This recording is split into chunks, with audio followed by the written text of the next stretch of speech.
नमस्कार, देश के सबसे बड़े न्यूज नेटवर्क टीवी 9 पर आप देख रहे हैं न्यूज टॉप 9, देश का सबसे बड़ा बुलेटिन। आपके साथ मैं हूं करुणा शंकर शर्मा। इसमें हम आपको दिखाते हैं देश दुनिया की बड़ी खबरें।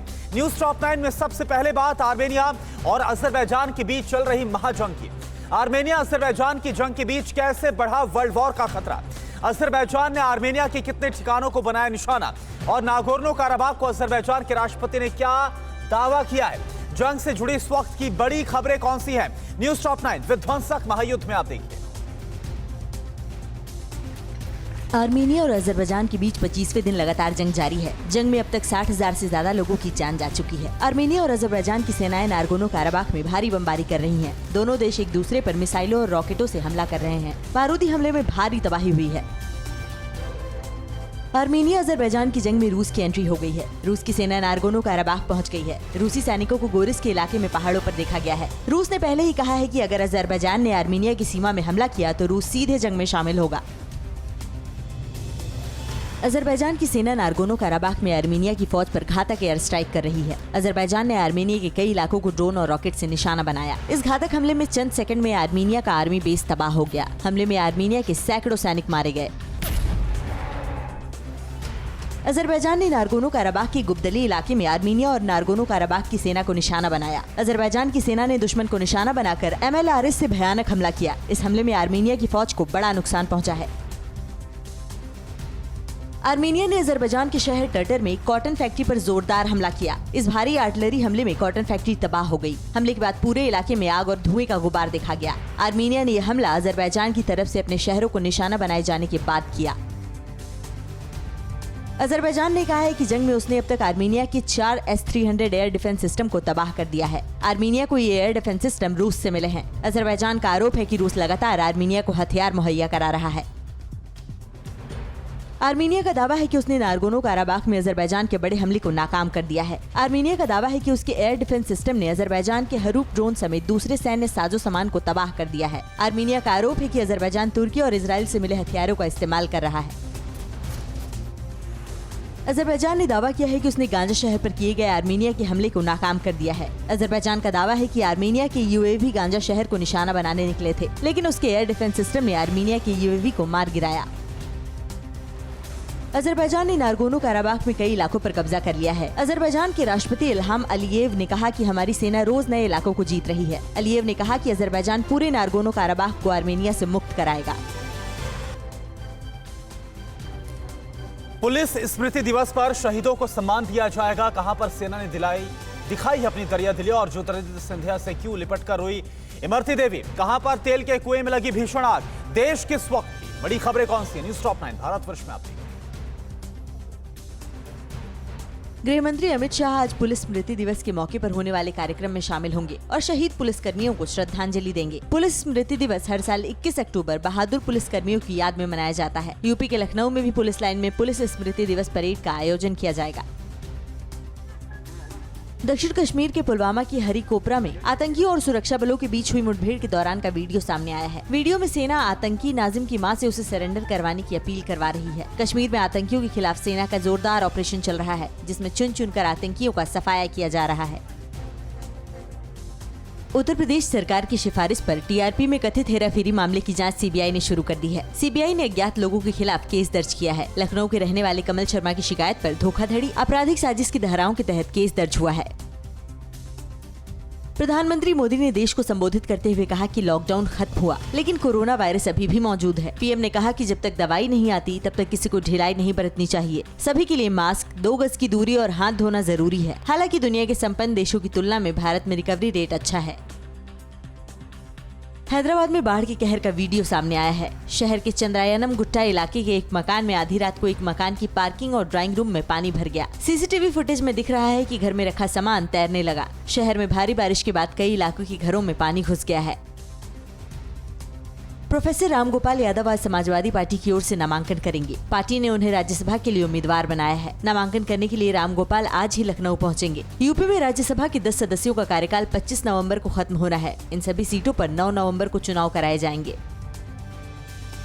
मध्य प्रदेश के उपचुनाव में बीजेपी नेता को आइटम कहने पर पूर्व सीएम कमलनाथ घिर गए हैं। वहीं आइटम कहे जाने पर इमरती देवी छिमक की आमसभा के दौरान सिंधिया से लिपट कर रोईं। उनके मुताबिक वो खुद को अपमानित महसूस कर रही हैं। मामले को लेकर बीजेपी और कांग्रेस एक दूसरे पर निशाना साधने का कोई मौका नहीं छोड़ रहे। असम के तिनसुकिया में बागजान में तेल के कुएं नंबर 5 में भीषण आग लग गई। आग की लपटें कई मीटर ऊपर तक दिख रही हैं, जिस पर काबू पाने के लिए प्रशासन की कोशिशें जारी हैं। ऑयल इंडिया के बागजान के कुएं में पहले भी कई बार आग लग चुकी है, जिससे पर्यावरण को काफी नुकसान पहुंचता है। ओडिशा के मलकानगिरी में बीएसएफ ने नक्सलियों की साजिश को नाकाम कर दिया। बीएसएफ ने यहाँ के स्वाभिमान अंचल में नक्सलियों के लगाए 7 आईईडी बम को डिफ्यूज किया है। बीएसएफ के मुताबिक नक्सली इस इलाके में लगातार सक्रिय रहते हैं, जिनसे निपटने के लिए सुरक्षा बल भी हालात पर नजर बनाए रहते हैं। कहां पर तेजस्वी की सभा में हुआ जोरदार हंगामा, कहा बीजेपी के उम्मीदवार पर फेंका गया गोबर। आज अपने घोषणा पत्र में एलजेपी क्या वादा करने वाली है? बिहार विधानसभा चुनाव से जुड़ी इस वक्त की बड़ी खबरें कौन सी हैं? News top 9 battle of Bihar में आप देखिए। औरंगाबाद की कुटुंबा विधानसभा क्षेत्र में तेजस्वी यादव एक सभा को संबोधित कर रहे थे। उसी दौरान वहां मौजूद भीड़ में से किसी ने तेजस्वी पर चप्पल फेंक दी। तेजस्वी पर 2 चप्पलें फेंकी गई। गुस्साए आरजेडी समर्थकों को तेजस्वी ने शांत कराया। तेजस्वी ने इस घटना पर कोई प्रतिक्रिया नहीं दी है। बिहार लखीसराय विधानसभा क्षेत्र में चुनाव प्रचार के दौरान बीजेपी प्रत्याशी को ग्रामीणों के गुस्से का सामना करना पड़ा। बिहार सरकार में श्रम मंत्री और बीजेपी उम्मीदवार विजय सिन्हा के अपने क्षेत्र में प्रचार के दौरान गाँव वालों ने हंगामा शुरू कर दिया और उनके ऊपर गोबर फेंक दिया। आज बिहार विधानसभा के लिए कांग्रेस भी अपना मैनिफेस्टो जारी करेगी। कांग्रेस अपने घोषणा पत्र में आम जनता के सुझावों को शामिल करेगी। कांग्रेस 70 सीटों पर चुनाव लड़ रही है। बिहार में कांग्रेस का आरजेडी से गठबंधन है।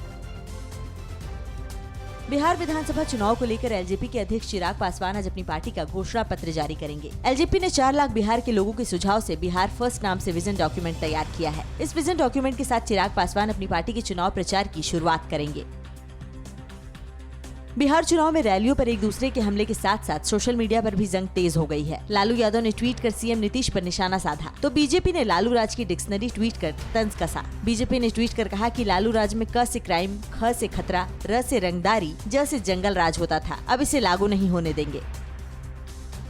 डिप्टी सीएम सुशील मोदी ने लालू के ट्वीट पर पलटवार किया है। सुशील मोदी बोले कि लालू यादव को अपने शासन के गुनाहों के लिए लोगों से माफी मांगनी चाहिए। उनके राज में बिहार में अपहरण उद्योग चलता था, गांव में अपराधियों नक्सलियों की सरकार थी।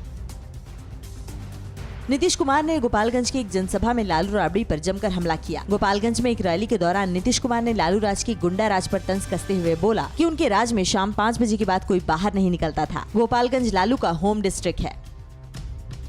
बिहार की चुनावी रैली में योगी आदित्यनाथ ने आतंकवाद और नक्सलवाद के लिए कांग्रेस को जिम्मेदार ठहराया। योगी बोले, हमारी सरकार ने पाकिस्तान में घुसकर आतंकियों को मारा है, अयोध्या में राम मंदिर बनाने का वादा पूरा किया है। कांग्रेस और आरजेडी को वंशवादी पार्टी बोलते हुए जमकर हमला बोला।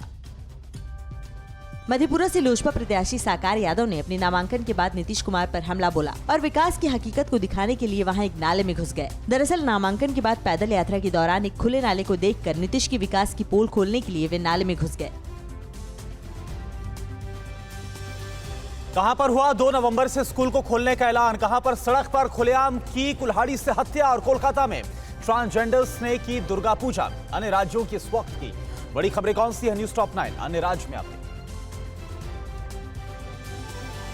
आंध्र प्रदेश में 2 नवंबर से केवल आधे दिन के लिए स्कूल खोले जाएंगे। मिड डे मील के बाद बच्चों की छुट्टी हो जाएगी। राज्य सीएमओ से जारी आदेश के मुताबिक पहली, तीसरी, 5वीं, 7वीं और 9वीं की कक्षाएं एक दिन और दूसरी, चौथी, छठी और 8वीं की कक्षाएं दूसरे दिन चलेंगी।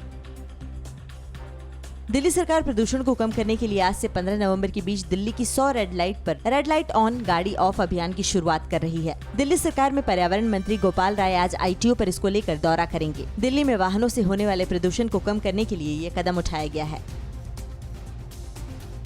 बलिया में हुए गोलीकांड को लेकर मुख्य आरोपी धीरेन्द्र सिंह की हिरासत को लेकर जिला अदालत में आज सुनवाई होगी। दुर्जनपुर ग्राम में सरकारी गल्ले की दुकान के आवंटन के दौरान एक शख्स की हत्या के मुख्य आरोपी धीरेन्द्र सिंह की रिमांड के लिए पुलिस ने मंगलवार को अदालत में याचिका दायर की है। पुलिस ने धीरेन्द्र को लखनऊ में गिरफ्तार किया था। नागपुर की एक फैशन डिजाइनर के साथ मैट्रिमोनियल साइट के जरिए धोखाधड़ी का मामला सामने आया है। हुसैन काखड़ नाम के एक शख्स ने लड़की से मैट्रिमोनी साइट पर दोस्ती कर शादी की। हुसैन ने खुद को एनआरआई बताया था। पीड़िता जब ज्यादा जांच पड़ताल करने लगी तो हुसैन ने उसे मोबाइल पर तलाक दे दिया। चेन्नई एयरपोर्ट पर दुबई से आई फ्लाइट से 842 ग्राम सोने के साथ 2 लोगों को गिरफ्तार किया गया है। तस्करों के पास से पकड़े गए सोने की कीमत करीब 44 लाख रुपए बताई जा रही है। चेन्नई एयरपोर्ट पर इससे पहले भी कई बार सोना तस्करी करते हुए लोग पकड़े गए हैं और उनसे सोना बरामद किया गया है। राजस्थान के जालौर में दबंगों ने 2 नाबालिगों से गैंगरेप के बाद एक दलित युवक को पेट्रोल से जिंदा जलाने की कोशिश की। पुलिस ने पूछताछ के बाद आरोपी 3 बदमाशों को हिरासत में ले लिया है। पुलिस पूरे मामले की जांच में जुटी हुई है। हालांकि वारदात ने राज्य की कानून व्यवस्था पर सवाल खड़े कर दिए हैं। महाराष्ट्र के पुणे में सड़क पर सरेआम कुल्हाड़ी से काटकर एक शख्स की हत्या कर दी गई। आरोपी ने हत्या के बाद थाने जाकर खुद को पुलिस के सामने सरेंडर कर दिया। पुलिस के मुताबिक मृतक और आरोपी के बीच किसी बात को लेकर पुराना झगड़ा चल रहा था। पूरी वारदात पास में लगे एक सीसीटीवी कैमरे में कैद हो गई। यूपी के बाराबंकी में एक नाबालिग लड़की के शव मिलने से हड़कंप मच गया है। नाबालिग का शव नहर में मिला। बताया जा रहा है कि लड़की स्कॉलरशिप का फॉर्म भरने जनसेवा केंद्र गई थी, लेकिन घर वापस नहीं लौटी। परिजनों ने रेप के बाद हत्या की आशंका जताई है। फिलहाल पुलिस केस दर्ज कर जांच में जुट गई है। पश्चिम बंगाल की कोलकाता में दुर्गा पूजा को लेकर उत्साह देखा जा रहा है। कोरोना काल में ट्रांसजेंडर कम्युनिटी के लोगों ने पूजा अर्चना की। इन सभी लोगों को भी दुर्गा पूजा की बधाई दी। इस दौरान सभी मास्क पहने नजर आए। न्यूज़ टॉप 9 रोज सुबह 7 बजे और शाम 7 बजे सिर्फ TV9 भारतवर्ष पर।